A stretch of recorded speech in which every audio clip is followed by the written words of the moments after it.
2025 లేదా 26లో డిగ్రీ లేదా బీటెక్ చదివారా? సాఫ్ట్‌వేర్ జాబ్ కోసం ఎదురు చూస్తున్నారా? అయితే కోడ్ జ్ఞాన్ 100 డేస్ కోర్సులో చేరండి, జాబ్ సాధించండి. నమస్తే ఉమా గారు. నమస్తే అమ్మా.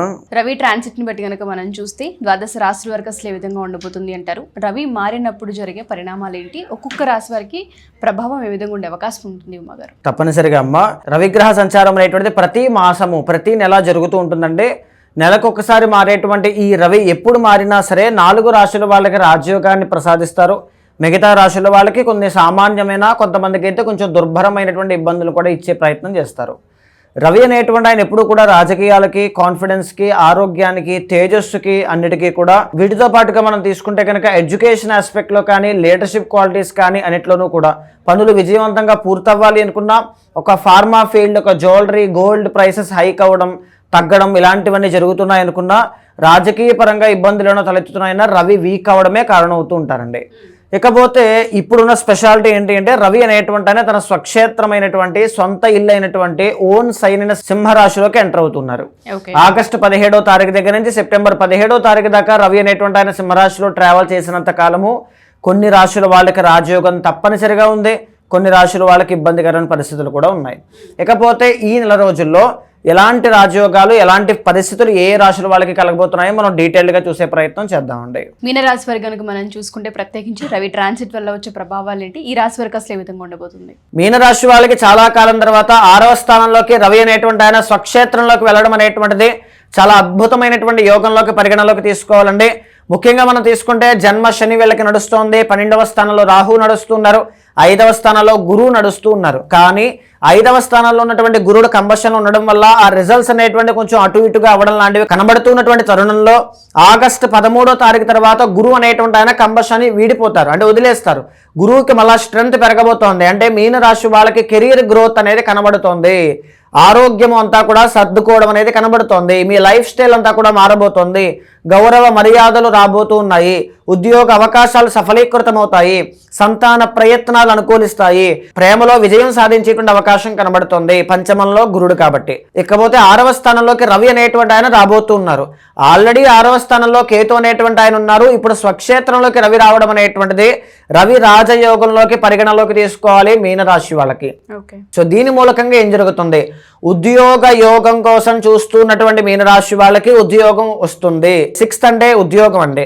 అదేవిధంగా శత్రు బాధలతో బాధపడుతూ మీరు ఏదైనా ఒక పని చేస్తూ ఉంటే పనుల్లో ఎంతోమంది తెలిసిన వాళ్ళు, తెలియని వాళ్ళు, ఇంట్లో వాళ్ళు, బయట వాళ్ళు అందరూ కూడా వెనక్కి లాగాలని చూస్తున్నటువంటి తరుణంలో వాళ్ళని అధిగమించి, ఓవర్కమ్ చేసి, వాళ్ళ ఆలోచనలన్నీ కూడా దాటి మీరు విజయం సాధించేటువంటి యోగాన్ని ఇప్పుడు చూస్తారు. అదేవిధంగా శత్రు రోగస్థానం అంటే ఇప్పటి వరకు ఇబ్బంది పెట్టేటువంటి అనారోగ్య సమస్యలు. 6వ స్థానంలో కేతు ఉన్నారండి. 6వ స్థానంలో కేతు యోగదాయకంగా ఉన్నప్పటికీ కూడా ఒక ఆరోగ్య సమస్య ఉంటుంది లోపల ఎక్కడో. అది డైజెషన్ కానీ, లేకపోతే ఈ యొక్క లంగ్స్కి సంబంధించి కానీ, లేకపోతే హార్ట్కి సంబంధించి కానీ ఏదైనా కావచ్చు. ఒక ఆరోగ్య సమస్య వెంటాడుతూ ఉంటుంది. కానీ దాన్ని తగ్గించుకుందామన్న ఆలోచన జాతకుడికి రాదు మీనరాశి వాళ్ళకి. పోనీ ఏదైనా ట్రై చేస్తే తగ్గదు. ట్రిక్కీ హెల్త్ ఇష్యూ అనమాట అండి. తగ్గినట్టుగా తగ్గి మళ్ళీ రావడం, ఇలాంటివి కనబడుతున్న తరుణంలో 6వ స్థానంలోకి రవి రావడం అనేటువంటిది ఆరోగ్యాన్ని కూడా కాపాడుకోవడానికి, ఆరోగ్య రక్షణగా మీకు నిలుస్తుంది అని చెప్పొచ్చు. మీ ఆరోగ్యం పట్ల మీ శ్రద్ధ పెరుగుతుంది. అదేవిధంగా ఆరోగ్యాన్ని జయిస్తారు అని చెప్పొచ్చు. అనారోగ్య సమస్యలను జయించి ముందుకు వస్తారు. ఇకపోతే లాస్ట్ అండ్ ఫైనల్ థింగ్ వచ్చేసి రుణస్థానము కాబట్టి ముఖ్యంగా అప్పుల బాధల నుంచి బయటికి రావడానికి ఒక అదృష్టం మిమ్మల్ని మీకు తలుపు తడుతుంది అని చెప్పొచ్చు. డబ్బు అనేటువంటిది ఆకస్మికంగా రావడమో, లేకపోతే ఏదైనా ఉద్యోగం సంబంధించిన విషయాల్లో శుభవార్త వినడం వల్ల ఏదైనా రుణ బాధల నుంచి మీరు బయటపడడమో ఇలాంటివి కనబడతాయి. ఇకపోతే బాగా గమనిస్తే కుజగ్రహ సంచారాన్ని ఈ మాసంలో, అంటే ఇప్పుడు నడిచేటువంటి కుజుడంతా కూడా మీకు 4వ స్థానంలో ఉన్నారండి. ఈ 4వ స్థానంలో 18వ తారీఖు సెప్టెంబర్ వరకు ఉన్నారు. ఈ మాట ఎందుకు చెప్తున్నానంటే నెక్స్ట్ మంత్కి మీరు ప్లాన్ చేసుకోవాలి. బాగా గమనిస్తే 5వ స్థానంలోకి కుజుడు వెళతారు. ఎప్పుడు 18 సెప్టెంబర్ తరువాత నీచ స్థితిలోకి వెళతారు. ఆ టైంలో అప్పులు పాలయ్యే అవకాశం ఉంటుంది. ఆ టైంలో లోన్స్ విషయాల్లో రిజెక్షన్స్ లాంటివి కనబడతాయి. ల్యాండ్ రిజిస్ట్రేషన్, కోర్టు పరమైన ఇబ్బందుల్లో కొద్దిగా ఇబ్బంది పడే అవకాశాలు ఉంటాయి. మీనరాశి వాళ్ళకి ఇది డబ్బు పరంగా కనబడుతుంది. ఆల్రెడీ గతంలో మీరు ఇచ్చినటువంటి డబ్బులను తిరిగి రాబట్టుకోవడానికి చేసే మీ ప్రయత్నాలన్నీ కూడా కొంచెం ఎక్కడో ఫ్లాప్ అవడం లాంటివి, ఫెయిల్యూర్ అవడం లాంటివి సెప్టెంబర్ 18 తర్వాత కనబడతాయి. ఇప్పుడున్న పొజిషన్ అంతా కూడా చాలా ఫేవరబుల్గా కనబడుతుంది. రవి బలం ఉంది కాబట్టి ఈ టైంలోనే ఉద్యోగాన్ని సంపాదించాలి, ఈ టైంలోనే అప్పుల బాధల నుంచి బయటకు వచ్చేయాలి, ఈ టైంలోనే లోన్స్ ఏదైనా అప్లై చేస్తుంటే చేయాలి, ఈ టైంలోనే ల్యాండ్ ఏదైనా కొనాలి అనుకుంటే కొనాలి, ఈ టైంలో ఏదైనా ఈ యొక్క కోర్టుపరమైన సమస్యల నుంచి బయటికి రావాలి, డీలింగ్స్ కానీ సెటిల్మెంట్స్ కానీ అన్నీ కూడా. ఏదైనా వాహనం తీసుకోవాలి అన్నా ఈ మాసంలోనే తీసుకోవాలి. అంటే ఎప్పటి వరకు? సెప్టెంబర్ 17వ తారీఖు లోపులో తీసుకోవాలి. 18 నుంచి రవి సప్తమంలోకి వెళతారు. కుజుడు అనేటువంటి ఆయన మళ్ళీ మీకు ఎక్కడికి వస్తారు? కర్కాటకంలోకి వస్తారు. బాగోదు. సో ఈ మంత్లోనే మీనరాశి వాళ్ళకి బాగుంది. ఏ చిన్న డౌట్ ఉన్నా పర్సనల్ చార్ట్ చూసుకోండి, డెఫినెట్గా దాని తాలూకు రెమెడీస్ అనేటువంటి చేయించండి, డెఫినెట్గా చాలా బాగుంటుంది. తప్పకుండా ఉమాగారు.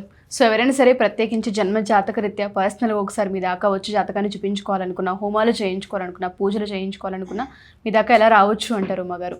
తప్పనిసరిగా అండి. అలాంటి వాళ్ళు ఎవరున్నా సరే మీకు కింద కనిపించే నెంబర్కి కాల్ చేస్తే మా వాళ్ళు మీకు పూర్తి వివరాలను ఇస్తారు. తప్పకుండా ఒక బ్రదర్లా కావచ్చు, ఆస్ట్రాలజర్లా కావచ్చు, ఒక ఫ్యామిలీ మెంబర్లా కావచ్చు, ఏ డౌట్ ఉన్నా మీ వెనకాల నేను ఉంటాను. గోచారంతో సమన్వయం చేస్తూ వ్యక్తిగత జాతకాన్ని ఏ దోషాలున్నా శాంతి పరిహారములు ఆచరింపచేసి భగవత్ అనుగ్రహం కలిగేలా చేస్తాను. థ్యాంక్ యూ ఉమాగారు. Thank you so much. నమస్తే అమ్మా.